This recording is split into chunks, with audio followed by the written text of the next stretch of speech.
Nous sommes en présence de Jean-Michel Delafontaine, expert de l'histoire de l'organisation du travail. Nous allons maintenant lui poser quelques questions sur le sujet.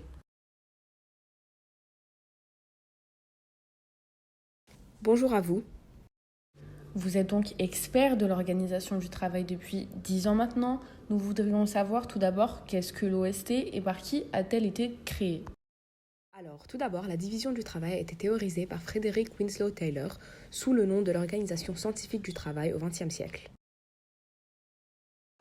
Quelles sont ses caractéristiques? Premièrement, dans le Taylorisme, il y a une division verticale du travail, c'est-à-dire qu'il y a une séparation entre ceux qui exécutent les tâches et ceux qui les pensent. Deuxièmement, il y a une division horizontale du travail qui consiste à parcelliser les tâches, donc à les diviser. Y a-t-il eu des innovations créées après cela? Alors, en effet, l'automobiliste Ford a apporté des innovations dans la construction de ses voitures. On trouve trois principales innovations, telles que le travail à la chaîne, où les ouvriers sont spécialisés dans des tâches qui leur sont attribuées. On a ensuite le principe de standardisation, qui est la fabrication de produits identiques avec les mêmes pièces.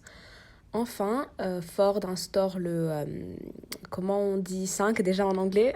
5. Ok, donc il instaure le $5 a day, c'est-à-dire que le salaire des ouvriers augmente de $5, ce qui double leur salaire.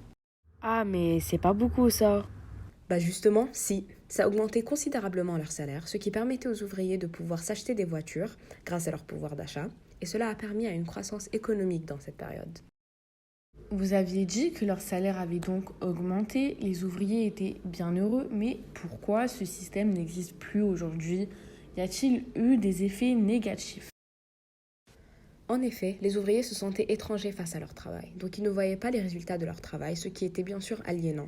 La répétition des tâches élémentaires était épuisante mentalement et physiquement même. C'est très déshumanisant, vous savez? Ce qui a conduit à des malfaçons de l'absentéisme et des turnovers. Ah ouais, ça doit être très mauvais pour la santé mentale et physique des travailleurs. Sinon, après la Seconde Guerre mondiale, quels ont été les changements apportés dans cette organisation du travail? Kishiro Toeda a apporté des changements, oui, avec Taishi Ono. C'est quoi ce nom bizarre? Alors, c'est le japonais qui a inventé Toyota. Ah bah, ça tombe bien, j'ai une Toyota, je connais. Ok, donc revenons à la question. Le juste à temps, donc déjà c'est-à-dire la production après la demande. L'automation, c'est quand les machines fonctionnent de façon autonome. Ensuite, il y a la polyvalence multifonctionnelle, c'est avoir la possibilité d'aider ses voisins s'ils sont trop surchargés. Et puis, on trouve le Kaizen, c'est-à-dire la recherche d'une qualité parfaite.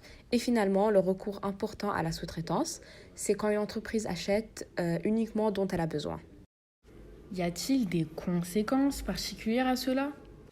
Il y en a plusieurs, oui. D'une part, cela a apporté une hausse de la qualification des travailleurs. Les modes de production ont également changé. D'autre part, l'anomie est une conséquence néfaste. Les travailleurs ont un objectif qui leur est donné sans moyen de l'atteindre. Ah, en effet, c'est compliqué. Pour revenir au taylorisme, avant de conclure tout ça, Jean-Michel, une dernière question. Existe-t-il toujours? Non, le taylorisme n'est pas mort. Il existe encore dans les secteurs tertiaires, dans les chaînes de montage telles que McDo, par exemple, que l'on connaît tous. Eh bien, merci Jean-Michel Delafontaine d'avoir répondu à nos questions. On se retrouve prochainement avec Monsieur Gérard Maury sur les politiques économiques dans le cadre européen. À bientôt, c'était Ali El Souadi et Inès Remous sur INA.